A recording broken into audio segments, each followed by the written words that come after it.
नमस्कार, SBT news में आपका स्वागत है। पेश है 15 मार्च शुक्रवार सुबह 6:15 राजस्थान की बड़ी खबरें। राजस्थान के सीएम भजनलाल शर्मा की कैबिनेट की दूसरी बैठक में पेट्रोल डीजल के दाम कम करने का फैसला लिया गया है। सरकार ने वैट में 2% कटौती की है। वैट में कटौती से पेट्रोल के रेट में ₹1.40 से लेकर ₹5.30 तक कम होंगे। डीजल के रेट ₹1.34 से लेकर ₹4.85 तक कम होंगे। मुख्यमंत्री भजनलाल शर्मा ने कहा कि अभी तक राजस्थान के अलग अलग शहरों में पेट्रोल डीजल के रेट अलग अलग थे, उस विसंगति को भी सरकार ने दूर कर दिया है। अब हर जिले में एक ही रेट होगा। अभी जिस जिले में पेट्रोल डीजल के रेट पहले से ज्यादा थे वहां ज्यादा पैसा कम होगा, वहीं जिस जिले में रेट कम है वहां पैसे कम घटेंगे। मुख्यमंत्री भजनलाल शर्मा ने कहा कि पेट्रोल डीजल पर कम हुई कीमतें शुक्रवार सुबह 6 बजे से लागू होंगी। राजस्थान सरकार ने कर्मचारियों का महंगाई भत्ता 4% बढ़ा दिया है। मुख्यमंत्री भजनलाल शर्मा ने राज्य सरकार के कर्मचारियों के डीए पर बड़ी घोषणा करते हुए बताया कि राज्य कर्मचारियों के महंगाई भत्ते में 4% बढ़ोतरी की गई है। 1 जनवरी से 50% महंगाई भत्ता देय होगा। इसका लाभ 8 लाख कर्मचारी और 4 लाख से ज्यादा पेंशनर को मिलेगा। इससे राज्य सरकार पर करीब 1640 करोड़ रुपए का भार पड़ेगा।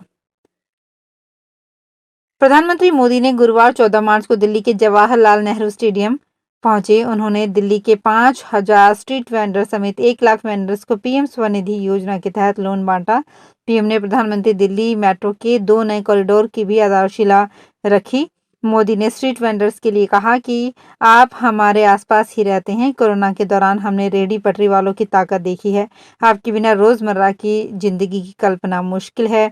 पीएम स्वनिधि स्कीम को 1 जून 2020 को लॉन्च किया गया था। देश भर में 62 लाख से अधिक रेहड़ी पटरी वालों को 10,978 करोड़ रुपए से ज्यादा का लोन बांटा जा चुका है। अकेले दिल्ली में लगभग 2 लाख लोन बांटे गए हैं। इसकी राशि 232 करोड़ रुपए है। राजस्थान में सरकारी रसोड़ा मिड डे मील संचालित करने वाली कुक कम हेल्पर को अगले वित्तीय वर्ष से बढ़ा हुआ मानदेय मिलेगा। राज्य सरकार ने 10% राशि बढ़ाई है जो 1 अप्रैल 2024 से मिलेगी। ऐसे में अब कुक कम हेल्पर को प्रति माह 2143 रुपए का भुगतान होगा।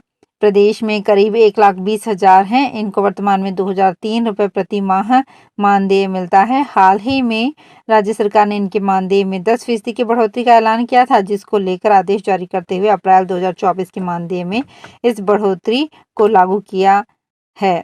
ऐसे में अब इनको प्रति माह 2143 रुपए मिलेंगे। राजस्थान में पेपर लीक और नकल पर पूर्ण रोक लगाने को लेकर मुख्यमंत्री भजनलाल शर्मा ने गुरुवार को एसआईटी और एसओजी टीम की मीटिंग ली। इस दौरान सीएम भजनलाल ने एसओजी टीम की तारीफ करते हुए अधिकारियों की पीठ थपथपाई। साथ ही एसओजी को अब नया टास्क दिया है। सीएम भजनलाल शर्मा ने कहा, पेपर लीक को लेकर जो भी लंबित मामले हैं उनका खुलासा किया जाए।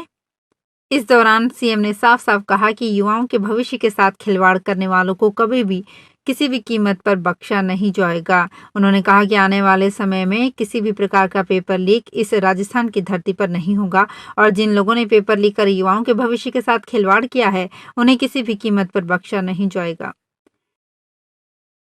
सुप्रीम कोर्ट ने गुरुवार को महाराष्ट्र सरकार में डेप्यूटी सीएम अजीत पवार गुट को फटकार लगाई। कोर्ट शरद पवार गुट की ओर से दाखिल याचिका पर सुनवाई कर रहा था, जिसमें कहा गया है कि अजीत गुट राजनीतिक फायदे के लिए उनके नाम और तस्वीरों का इस्तेमाल कर रहा है। जस्टिस सूर्यकांत और जस्टिस केवी विश्वनाथन की बेंच ने अजीत पवार गुट से शनिवार तक अपना जवाब दाखिल करने को कहा है। नागौर में नहरबंदी के दौरान जलापूर्ति की व्यवस्था सामान्य बनाए रखने की कवायद तेज कर दी गई है। नहरबंदी 20 मार्च से 19 मई तक 7 दिन के लिए रहेगी। फिलहाल नहरबंदी के दौरान प्रत्येक रविवार को शून्य पेयजल आपूर्ति रहेगी, यानी कि संडे ड्राई हॉलीडे रहेगा। जलदाय विभाग के प्रोजेक्ट शाखा के अधिकारी के अनुसार आंशिक एवं पूर्ण बंदी के दौरान जलापूर्ति की कोई समस्या नहीं होगी। पूर्ण बंदी का समय शुरू होने तक नोखा दैया डैम में 10,110 ml पानी मौजूद रहेगा। जलदाय विभाग के अनुसार 20 अप्रैल से 19 मई तक पूर्ण बंदी रहेगी। इस दौरान नागौर एवं डीडवाना कुचामन दोनों क्षेत्रों में जलापूर्ति के लिए डैम में पानी का संग्रह करने का काम जारी है।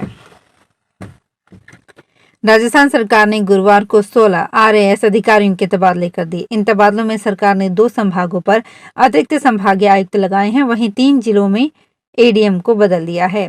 आरएएस गौरव बजाड़ का जयपुर से अतिरिक्त संभागीय आयुक्त बांसवाड़ा के पद पर तबादला किया गया है। 22 दिन पहले ही सरकार ने उन्हें हरिदेव जोशी विश्वविद्यालय जयपुर में रजिस्ट्रार के पद पर लगाया था, लेकिन अब उनका ट्रांसफर बांसवाड़ा कर दिया गया है। बजाड़ गहलोत सरकार में संयुक्त सचिव के पद पर सीएमओ में पदस्थापित रहे थे। वहीं आरएएस हरफूल सिंह यादव को अतिरिक्त संभागीय आयुक्त पाली के पद पर लगाया गया है। देश में लैंगिक असमानता में गिरावट आ रही है और वैश्विक लैंगिक असमानता सूचकांक 2022 में भारत 14 पायदान की छलांग लगाकर 108वें स्थान पर आ गया है। केंद्रीय महिला एवं बाल विकास मंत्रालय ने बृहस्पतिवार को बताया कि संयुक्त राष्ट्र विकास कार्यक्रम यूएनडीपी की एक रिपोर्ट मानव विकास रिपोर्ट 2023-24 के सूचकांक में भारत में लैंगिक असमानता में गिरावट दर्शाई गई है। यूएनडीपी ने लैंगिक असमानता सूचकांक 2022 जारी किया है। राजस्थान लोकसभा भाजपा प्रदेश प्रभारी नारायण लाल पंचौरिया ने कहा कि राहुल गांधी को भारत जोड़ो न्याय यात्रा से कोई लाभ मिलने वाला नहीं है। राहुल गांधी की ये यात्रा पूरी तरह से फ्लॉप है। सरकारी एजेंसियां भ्रष्टाचारियों को जेल में डालने का काम कर रही है। नारायण लाल पंचौरिया ने ये बात सीकर के रामलीला मैदान में आयोजित प्रेस कॉन्फ्रेंस में कही। दरअसल नारायण लाल पंचौरिया यूडीएच मंत्री झापर सिंह खर्रा, सीकर लोकसभा क्लस्टर व पूर्व प्रदेश अध्यक्ष अरुण चतुर्वेदी, भाजपा के नवनियुक्त जिलाध्यक्ष डॉक्टर कमल सिखवाल के शपथ ग्रहण समारोह और सीकर सांसद सुमिधानंद सरस्वती के चुनाव कार्यालय का उद्घाटन करने सीकर आए थे। जोधपुर रेंज आईजी आईपीएस विकास कुमार ने अपने अधिकारियों की क्लास ली और कहा कि यहां एके और केके नहीं चलेगा। उन्होंने कहा कि एके और केके का अर्थ आओ कागज कागज खेलें, ये रेंज ऑफिस में बिल्कुल बर्दाश्त नहीं होगा। रेंज आईजी ने तल्खी दिखाते हुए अधिकारियों का समय पर काम पूरा करने की चेतावनी दी और कहा कि कोई भी रिमाइंडर फाइल नहीं होनी चाहिए और यदि किसी थाने से कार्रवाई बाकी है तो सीधा फोन लगाकर उनसे जानकारी मांगी जाए और व्हाट्सएप पर लेटर मंगवा लिया जाए ताकि समय बचे और समस्या का जल्द निवारण हो। राजस्थान के सरकारी और प्राइवेट स्कूलों में 8वीं बोर्ड एग्जाम में इस बार साइंस विषय के सेशनल मार्क्स को लेकर असमंजस की स्थिति बन गई है।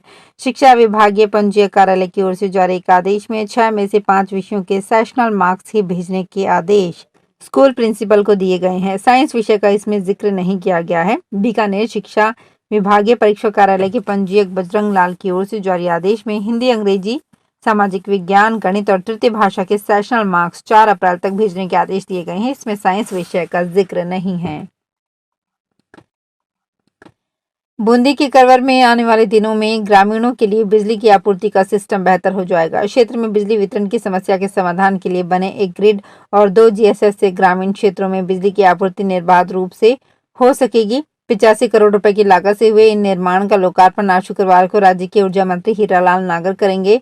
करवर क्षेत्र के जरखोदा और आसपास के गांव में लंबे समय से पर्याप्त फीडर नहीं होने से गांव तक बिजली आपूर्ति में बड़ी समस्या आती है। बार बार ट्रिपिंग के साथ रात में पर्याप्त लोड पर बिजली उपलब्ध नहीं होने से ग्रामीणों को कम वोल्टेज की समस्या से जूझना पड़ता है।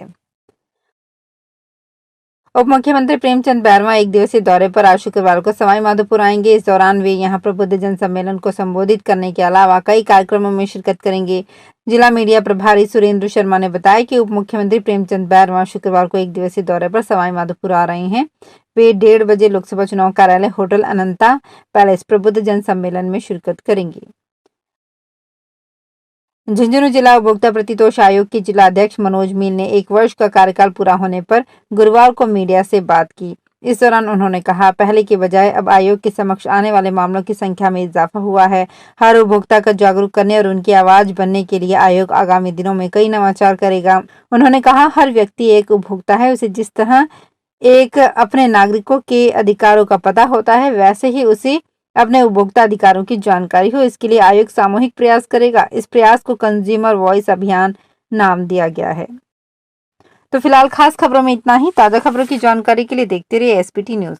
धन्यवाद।